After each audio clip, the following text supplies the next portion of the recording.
para todos os leitores, para todas as igrejas, em todos os tempos. Então, ela conta a história cristã como um todo, aplicada àqueles primeiros leitores, mas também podendo ser aplicada, revelando tudo o que os crentes devem esperar entre a primeira e a segunda vinda de Cristo, tudo que eles têm que esperar nesse período, e o que acontecerá logo após também a segunda vinda de Cristo. Qual é a mensagem do livro? Basicamente, há duas tônicas muito fortes, o tempo todo aparecendo. Uma valência de esperança e uma de exortação. Então, esperança porque ele sabe que muitos crentes estão sofrendo debaixo da perseguição do Império Romano e não podem desanimar diante desse sofrimento, dessa pressão. Então, a mensagem de esperança é: aguentem firme, porque Deus fará justiça no tempo dele, quando ele quiser. Quando for possível no plano dele, ele fará justiça. E vocês receberão a recompensa. Quando morrem, vão ao céu e lá entram no estado de alegria, gozo e descanso e esperarão pelo mundo vindouro o novo céu e a nova terra. Os ímpios serão destruídos mais cedo ou mais tarde, eles passarão pelo juízo e depois para o lago de fogo. Então, a mensagem de esperança está ligada ao futuro. Mas, ao mesmo tempo, há uma forte ênfase na exortação para uma vida de testemunho no presente. Isso porque muitos cristãos daquelas 7 igrejas da Ásia estavam tendo uma compreensão errada do que era ser cristão. Nada diferente do que acontece hoje, nada diferente. Uma falsa compreensão do que significa ser cristão. Muitos deles pensavam que podiam manter a fé cristã, porém em completa harmonia com o mundo. Pensavam que não havia essa dicotomia assim tão grande entre o mundo e a igreja. E que era possível ser um cristão, ser até mesmo um líder da igreja, né? Mas continuar lá no mundo exercendo funções idolátricas. Funções que obrigavam esse funcionário, no caso, fosse do Império Romano ou de alguma grande corporação comercial daqueles dias, a realizarem ritos contrários a Deus. Não tem problema, a gente pode fazer essas coisas. O importante é nós mantermos a nossa fé no Senhor, nosso culto, nossa religião, mas ao mesmo tempo nós fazemos lá fora o que precisa, porque nós temos que sobreviver. O ponto é que muitos deles não queriam perder privilégios. Eles eram cidadãos romanos por nascimento, tinham um grande privilégio. Aquele que Paulo, inclusive, se gaba no seu julgamento e fala assim: eu tenho o privilégio de ser nascido cidadão romano. Porque nasceu numa região, numa área em que Roma considerava colônia. Então, onde Roma considerava colônia, os cidadãos romanos que nascessem ali tinham o green card da época, né? Todo mundo quer o green card hoje em dia, poder morar ou na comunidade europeia ou nos Estados Unidos. Então, na época, a cidadania romana era uma coisa meio parecida com isso, dava direito a muitos privilégios para quem nascesse, tivesse, ou comprasse, né? Muitos compravam a cidadania romana e com muito dinheiro, precisava para comprar. Esses cristãos aqui, que haviam nascido dentro dessas cidades colônias, como Éfeso, Esmirna, Pérgamo, Sardis e Atira, eles tinham por nascimento a cidadania romana. Então, mais tarde, eles conheceram a Cristo, foram evangelizados, se converteram e se tornaram crentes cidadãos romanos. Até aí tudo bem, não há nenhum problema. Paulo foi cidadão romano até o fim da sua vida, ele nunca foi lá e disse: não quero mais ser cidadão romano. Mas a questão é que em muitos lugares, ser cidadão romano implicava em ter que participar dos eventos públicos idolátricos, que adoravam os deuses pagãos. E principalmente aqueles que tinham que venerar o imperador. Ou adorar, em alguns casos mais explícitos, adoração ao imperador. Então, como é que uma pessoa é um cidadão romano, tem os privilégios disso, ganha dinheiro por causa disso, tem seu sustento por causa disso, mas na hora que é chamado para ir lá à frente, ele não vai? Como é que ele não vai? Tem que ir. É sua obrigação cívica. Todo mundo vai lá e se prostra. Como é que ele não vai se prostrar? Se não vai, perde. Perde o emprego. Perde a cidadania romana. Perde a vida. Eu falava ontem com os nossos professores, dizendo que só uma pessoa no Apocalipse é chamada pelo nome, fora João. Só uma pessoa. Em todo o livro é chamada pelo nome. Essa pessoa é Antipas, que foi morto, porque não aceitou o sistema. Foi morto, João diz. Aí, onde Satanás habita, onde está o trono de César, onde está a estátua, o culto central do imperador em toda a Ásia Menor. Então é muito simples. Antipas não aceitou a imposição da marca da besta. Não aceitou a imposição de adorar o imperador. Resistiu à pressão de ser desonesto com Deus.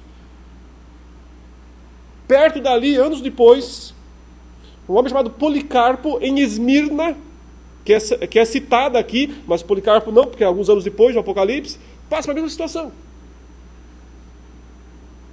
É morto. Isso assusta muitos crentes, dizem, mas por que eu vou morrer? Espera aí, eu criei em Jesus pensando que ia ser bom.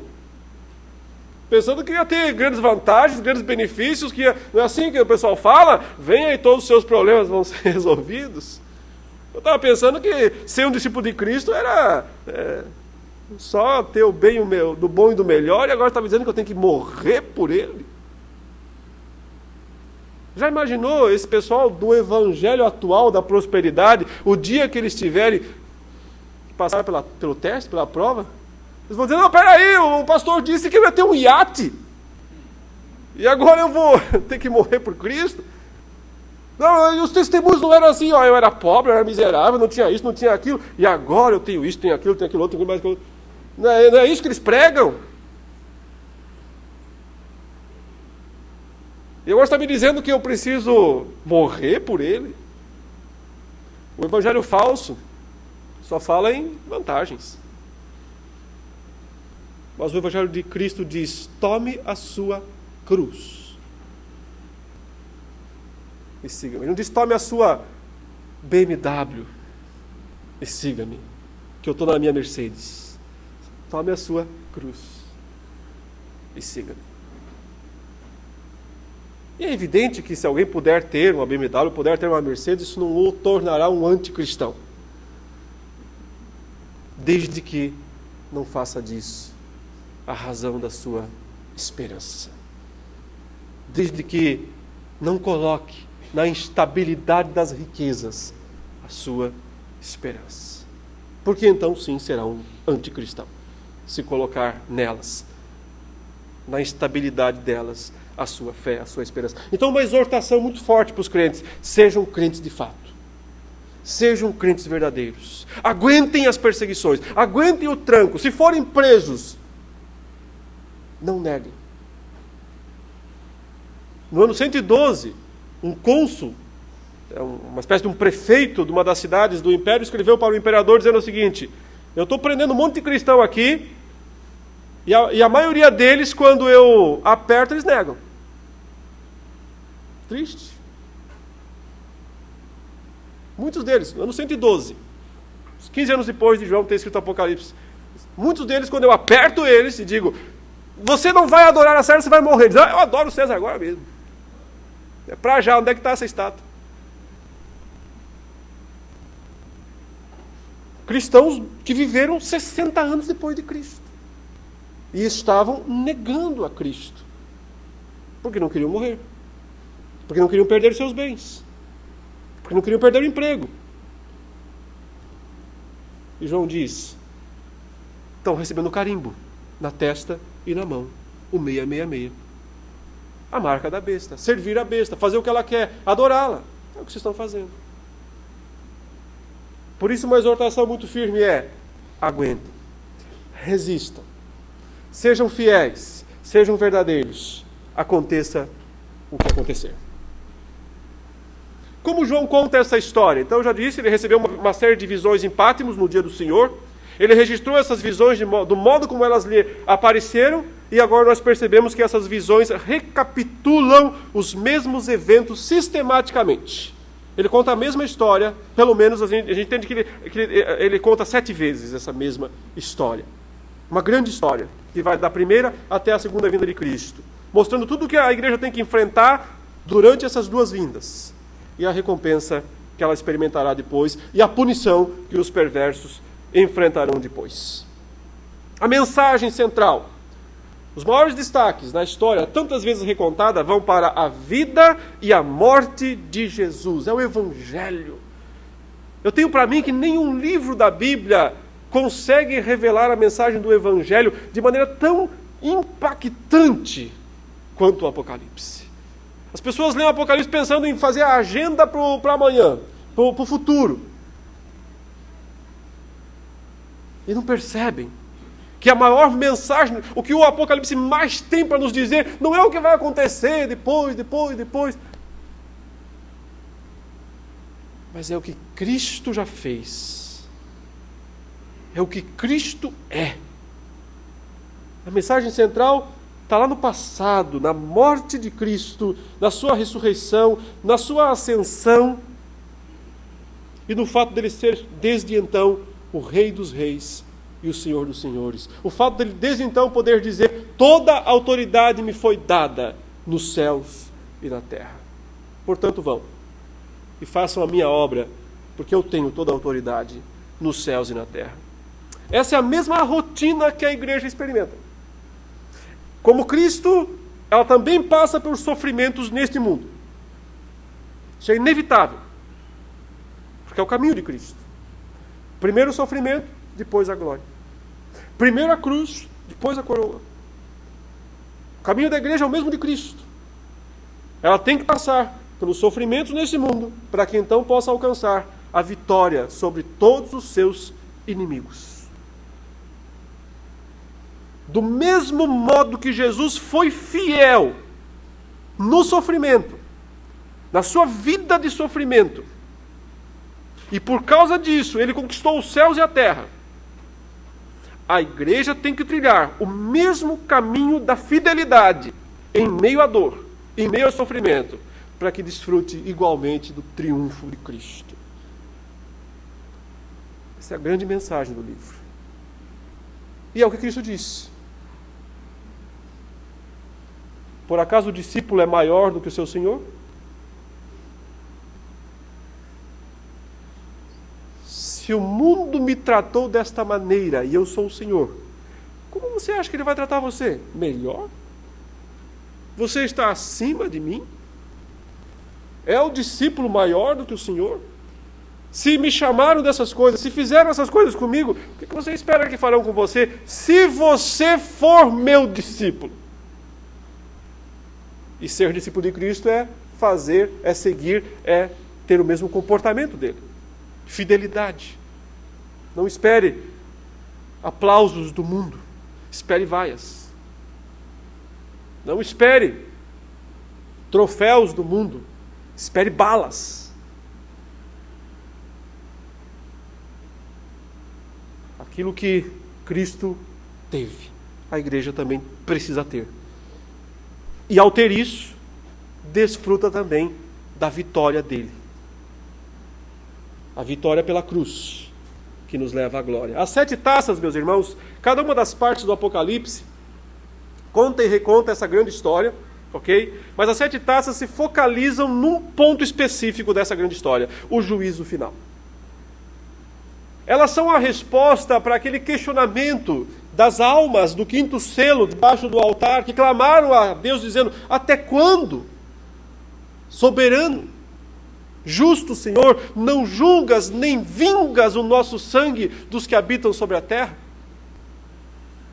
Então foi-lhes dito que repousassem, pegassem as roupinhas brancas lá e repousassem até o momento em que Deus faria justiça. Por isso, o tema das 7 taças é a justiça de Deus sendo derramada sobre os ímpios, na figura de uma taça cheia que é derramada na terra. É a ira de Deus, uma ira santa, uma ira justa, na exata proporção do mal, na exata proporção do pecado. Não é uma ira que extrapola. Ela é justa. Por isso é o cálice na medida plena. Deus retribuindo ao homem ímpio, Deus retribuindo a ele a exata proporção do seu pecado. As 7 taças representam e demonstrará, portanto, de forma viva aquilo que os santos sofredores vêm pedindo há tanto tempo. João vê 7 anjos, ele diz, vi no céu outro sinal grande e admirável, 7 anjos tendo os 7 últimos flagelos, pois com este se consumou a cólera de Deus. Veja que já vimos momentos anteriores em Apocalipse em que a ira de Deus já se mostrou na terra. Por exemplo, lá no capítulo 14, quando o lagar foi pisado, e então correu sangue até a altura dos freios dos cavalos, numa extensão de mais de 2.000 quilômetros, segundo as contas modernas. Ou seja, o que pode sobrar se tem sangue correndo por mais de 2.000 quilômetros? Antes disso mesmo, nós já vimos as trombetas, nos capítulos 8 a 10, abalando céus e terra também. E os ímpios sofrendo tormentos, debaixo daqueles escorpiões demoníacos que vêm sobre eles. Antes disso, nós já vimos no 6º selo, quando o Cordeiro abriu o 6º selo, e então 6 flagelos atingem 6 classes de homens. Os reis, os comandantes, os generais, os poderosos, e todos eles se desesperam, gritam para as pedras, para os montes, cai sobre nós. Escondei-nos da face, da ira daquele que é Deus e do Cordeiro. Então, em que sentido as taças elas estão complementando essas descrições feitas anteriormente? Elas estão recapitulando isso. Recontando esse mesmo momento final do juízo de Deus, o derramar da ira de Deus sobre os homens ímpios. Ao longo da história, nós temos visto a ira de Deus sendo derramada sobre a humanidade. Mas nunca uma ira plena, nunca uma ira total. Sempre uma ira mesclada com misericórdia. Sim, a Bíblia diz, a ira de Deus se revela dos céus contra toda a impiedade e perversão dos homens que detêm a verdade pela justiça. A ira de Deus se revela sobre o mundo caído. Mas observe, não é uma ira total. Porque ao mesmo tempo em que Deus mostra a sua ira ao entregar aos homens os seus pecados, como é o caso de Romanos 1, 18 em seguida, que está falando isso, mas ao mesmo tempo também, o Evangelho é a oferta da misericórdia, e Deus está perdoando os pecadores. Então, todas as demonstrações de ira de Deus na história nunca foram um cálice cheio. Deus pode ter derramado um pouquinho, mas era pouquinho.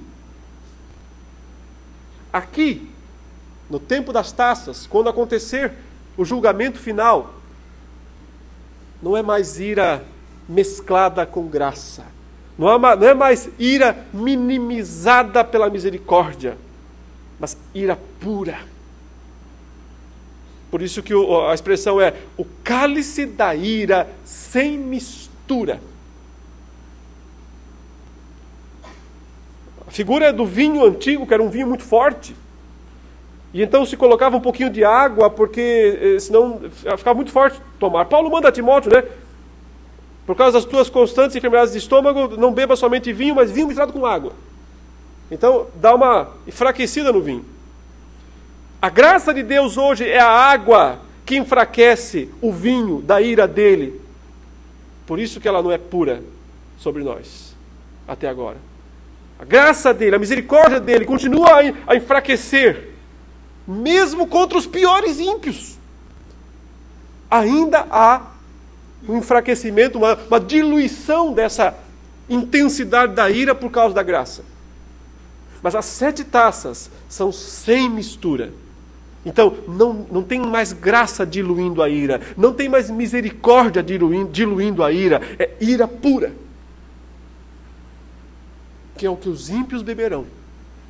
por causa dos seus pecados. E ao que os falsos crentes beberão também.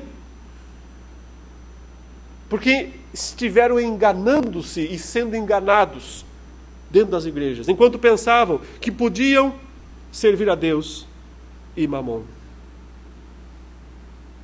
Porque não se pode servir a dois senhores. Enquanto pensavam que podiam viver um pouco na igreja e um pouco lá no mundo. Talvez esses 7 anjos sejam os mesmos desde o começo, que vêm fazendo as funções em Apocalipse. Né? Tinha 7 anjos nas 7 igrejas, tinha 7 anjos nas 7 trombetas, e aqui também nós temos 7 anjos nas 7 taças. São anjos especiais lá no céu, não temos muitas informações sobre eles, talvez sejam arcanjos, é possível. De alguma maneira eles estão sempre executando os propósitos de Deus ao longo dessa história. E eles recebem flagelo, o termo é flagelo. Essa expressão flagelo significa literalmente um golpe de açoite, uma pancada dura, doída. Então já mostro o que eles vão fazer. Eles vão golpear a terra. Eles vão golpear o mundo dos ímpios. Esses são os flagelos que eles vão derramar. E então são os dois sentidos, tanto da taça da ira, em que ele derrama ela pura, sem mistura, sobre o mundo, como um golpe, um açoite, um flagelo que causará enorme mortandade, pragas e pestes terríveis. E João chama essas 7 pragas ou flagelos de as últimas. E o sentido não é apenas que elas são cronologicamente as últimas, mas que elas são as últimas no sentido escatológico. Elas consumam a cólera de Deus. Percebe mais uma vez quantas palavras? Ira, cólera. E as pessoas falam, mas Deus não é um Deus de amor? Deus não é para ser um Deus de amor? Por que é que tantas vezes essa expressão ira, cólera estão aqui? O Apocalipse diz por quê. Deus é um Deus de amor porque Ele enviou o seu Filho e permitiu que seu Filho pagasse todo o sofrimento nosso, toda a nossa dívida. Permitiu. O amor de Deus se revela na cruz do Calvário. Mas ao mesmo tempo, a não aceitação desse amor imensurável que se revela na cruz deixa os homens unicamente entregues à ira. A ira pura, sem mistura. Deus é amor, mas também é justiça.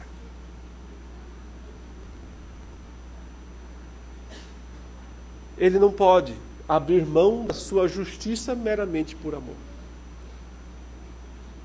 Mas para cumprir sua justiça e seu amor, Ele enviou o seu Filho. A rejeição ao seu Filho deixa os homens entregues à cólera por eles mesmos. Como eu já disse, a relação entre as taças e as trombetas é uma relação difícil de estabelecer, porque, assim, por um lado é muito fácil. Se você ler as 7 taças e ler as 7 trombetas, você vê que elas repetem a mesma coisa, mesmos lugares. No texto eu faço, inclusive, uma tabela em que vocês poderão ver o que cada trombeta repercute em cada taça. E da onde vem isso lá do Antigo Testamento? Depois desse quadro, os irmãos poderão estudar. Mas a questão é, em que sentido eles repercutem? Então, eu tenho o entendimento de que as trombetas são avisos. Porque a trombeta é isso mesmo, você toca e aí aquele barulho produz um aviso. Por isso que elas representam sempre um terço. Elas destroem um terço do mar, um terço do verde, um terço das embarcações. Né? Elas atingem um terço, elas são avisos de Deus, que são dados ao longo da história toda. Ou seja, a tempestade de ontem é uma trombeta. Não deixa de ter um aviso de Deus contra este mundo, dizendo, esse mundo não é seguro. Não coloque sua segurança nas coisas, porque você pode perder tudo isso. Os avisos ainda pressupõem misericórdia, ainda pressupõem graça. As trombetas ainda permitem arrependimento, ainda permitem graça. As taças não. É por isso que nas taças sempre se conclui assim: E mesmo sofrendo daquela maneira, eles não se arrependeram das suas obras. Pode ler.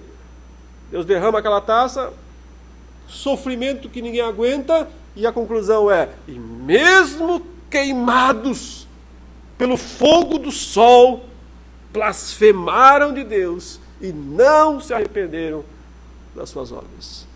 Porque as taças não pressupõem graça ou misericórdia. Elas não são derramadas para que o homem possa se arrepender. Elas são os juízos de Deus. Elas significam que agora é tarde. Tarde demais. Quando as taças são derramadas, o tempo dos homens acabou. Não há mais esperança de misericórdia, mas apenas pleno juízo. Antes de descrever as taças, João descreve vencedores. Ele diz: vi como que um mar de vidro mesclado de fogo, e os vencedores da besta, da sua imagem, o número do seu nome, se achavam em pé no mar de vidro, tendo harpas de Deus. É interessante ele ver o povo de Deus antes mesmo de ver as pragas. E o povo de Deus em cima do mar de vidro. De onde vem essa cena? Mar, pragas. Onde isso nos faz lembrar? Né? Do que isso nos faz lembrar? Onde aconteceram pragas e o povo de Deus teve que passar pelo mar? O Êxodo. E não é sem razão que as pragas, muitas delas, a maioria delas, todas elas, têm alguma relação com algum momento das taças. Ao contrário, todas as taças têm alguma relação com alguma das pragas. As taças de Apocalipse com as pragas de Êxodo. Então, os flagelos de Apocalipse têm alguma relação lá com as pragas que Moisés operou no Egito. Mas aqui a cena está invertida. Porque observe, primeiro Deus realizou as 10 pragas no Egito, e então o povo de Israel saiu, e então Deus abriu o Mar Vermelho, e então eles passaram para o outro lado, e então eles cantaram. Assim que Moisés passa o Mar Vermelho com o povo, Êxodo 15, né? Moisés então e todo o povo entoaram o seguinte cântico. E é por isso que ele fala aqui, o cântico de Moisés e o cântico do Cordeiro. Você percebe que está invertido? Ele diz: vi um mar de vidro mesclado com fogo, e os vencedores da besta, né, da imagem dela, do número dela, do nome dela, que estavam em pé sobre o mar de vidro. E entoavam o cântico de Moisés e do Cordeiro, dizendo: grandes e admiráveis são as tuas obras. Termina o cântico, começa a praga. Começam as trombetas, ou melhor, as taças sendo derramadas contra o mundo ímpio. O que significa? Que esses eventos são espelhados. Eles estão numa posição de espelho. Ele está de uma forma artística, criativa, que Deus revelou para ele, evidentemente. Ele está usando aquela figura da travessia do Mar Vermelho, que significou o êxodo do povo de Deus no Antigo Testamento, para mostrar o nosso êxodo, o êxodo do povo de Deus do Novo Testamento. E como eles recebem o livramento antes, não depois das pragas, mas antes, pela graça, pela fé, para então depois verem o mundo dos ímpios sendo destruído pelas taças e a justiça de Deus sendo derramada sobre o mundo.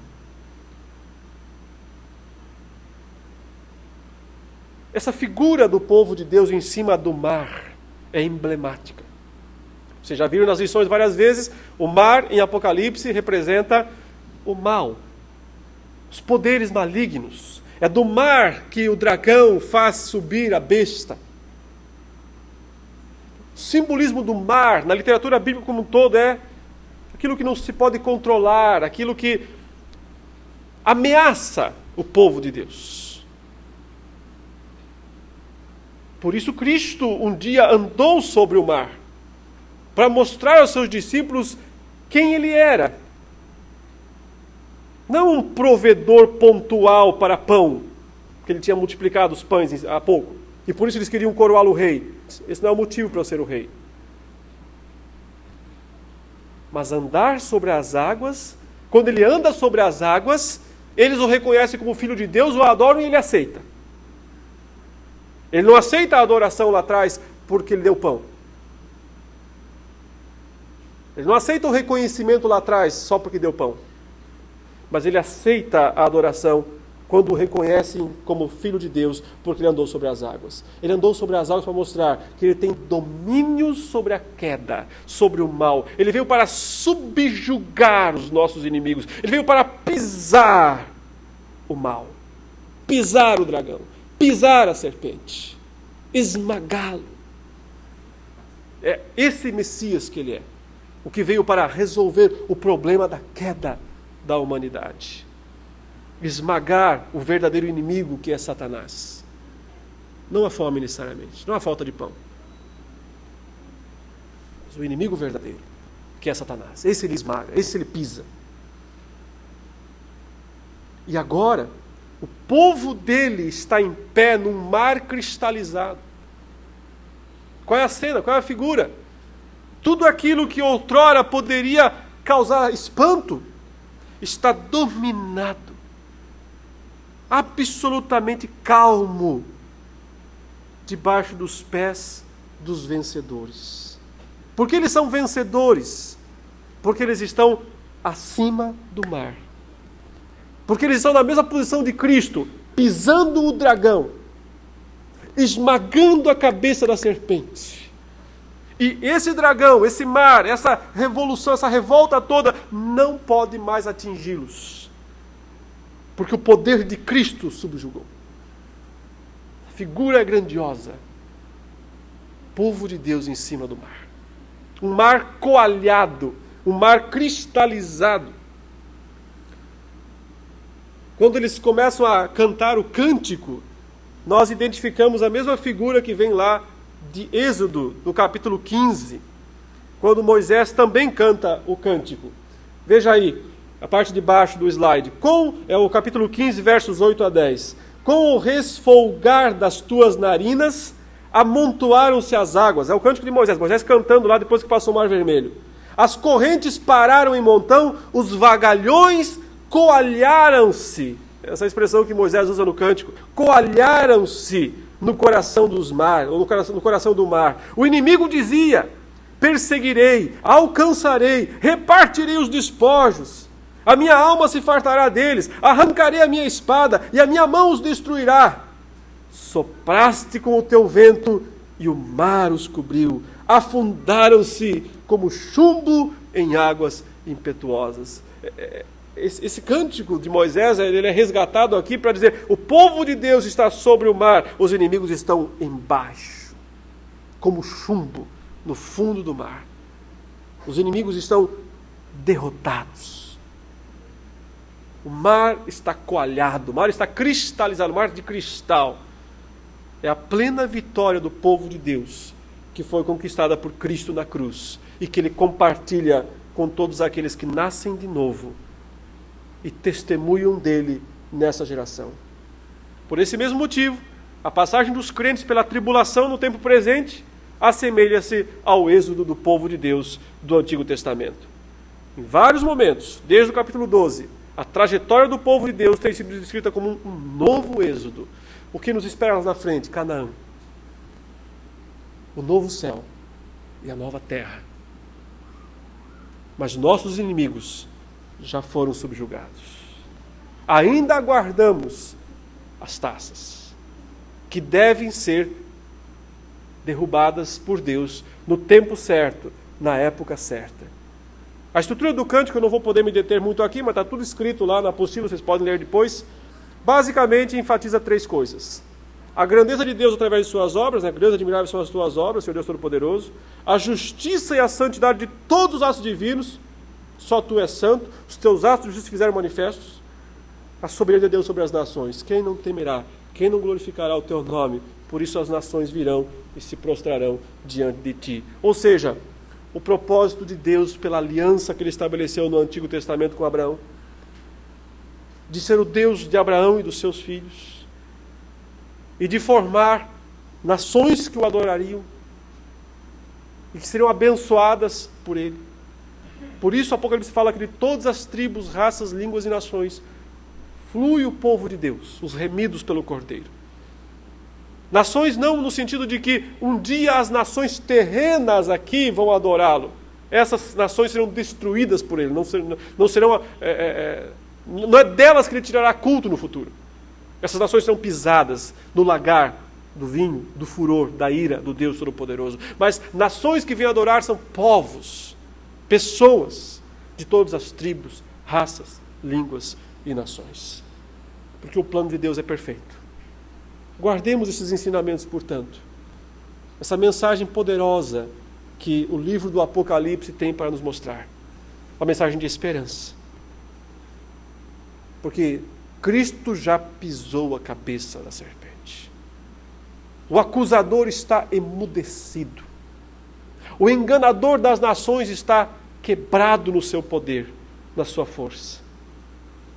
Mesmo que nós ainda temos que passar por perseguições pelos instrumentos humanos do dragão, mantenhamos a fidelidade e a esperança.